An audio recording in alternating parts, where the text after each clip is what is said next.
Monsieur le Président du Conseil, Monsieur le Sous-secrétaire général de l'ONU, Madame la représentante spéciale du Secrétaire général des Nations Unies en République démocratique du Congo, Excellences, Mesdames et Messieurs les ambassadeurs. J'ai l'honneur de participer à ce dialogue interactif au nom du gouvernement de la République démocratique du Congo et remercie le haut-commissaire des Nations Unies aux droits de l'homme pour son invitation. C'est une belle opportunité pour moi en tant que ministre des Droits humains d'apporter des éclaircissements sur la situation des droits de l'homme en République démocratique du Congo, les progrès accomplis et les défis qui restent à relever. Le gouvernement de la République démocratique du Congo est conscient que certains pays membres de l'ONU étaient opposés à son intégration au Conseil des Nations Unies aux droits de l'homme. Chacun de ces pays avait avancé différentes raisons qui, de mon point de vue, certaines sont soutenables, d'autres vraiment discutables.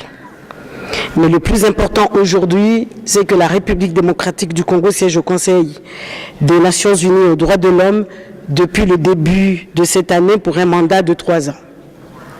Et pour cela, comme je l'avais souligné ici le 27 février dernier, la République démocratique du Congo se montrera digne de la confiance que 152 États membres de l'ONU lui ont accordée.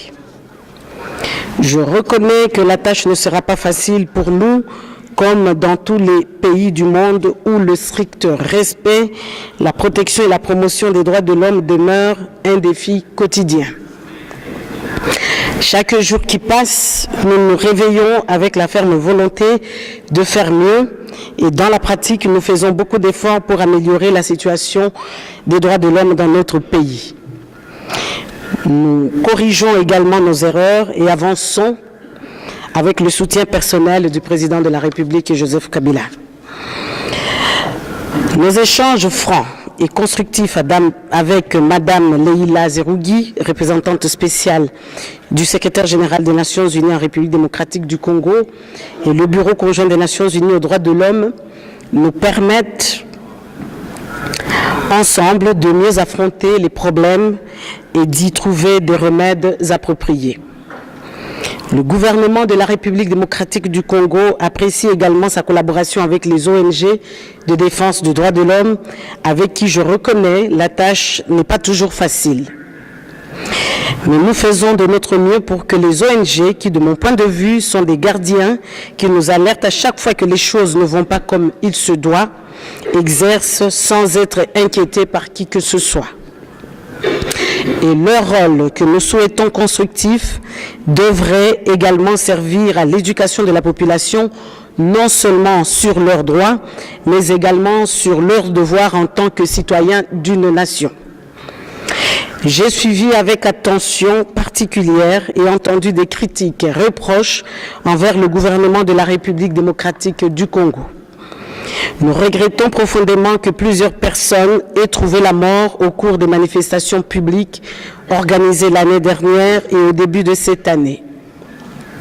Des morts enregistrées dans les rangs de l'opposition, de la majorité, de la société civile, ainsi que des forces de l'ordre. Quelles que soient les circonstances dans lesquelles ces personnes ont été tuées, sont condamnables et les auteurs de ces crimes répondront de leurs actes devant la justice. La vie humaine est sacrée et nous veillons chaque jour que tout le monde intègre et respecte ce principe universel. Monsieur le Président du Conseil, Excellences, Mesdames et Messieurs les ambassadeurs, comme dans tous les pays du monde, en République démocratique du Congo, tout n'est pas rose, mais tout n'est pas non plus sombre. Tout ne changera pas d'un coup de baguette magique, mais dans la persévérance, nous allons y arriver et j'y crois.